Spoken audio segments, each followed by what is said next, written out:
Good day, Ma'am Sir. My name is Sheridan Asis Balonsat, 30 years old, married. I have two kids. My son is 13 years old and my daughter is 7 years old.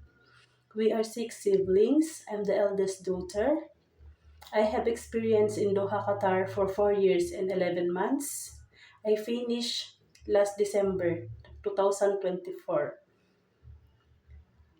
I'm a nanny for two kids, two girls, age of 2 years old and 3 years old. My duties and responsibilities: picking up and drop off the kids in the school, cleaning in their own room, washing their clothes, ironing their clothes, helping for the kids' English assignment or activities. Sir, Ma'am, if you hired me to be your household, I will do all the best I can.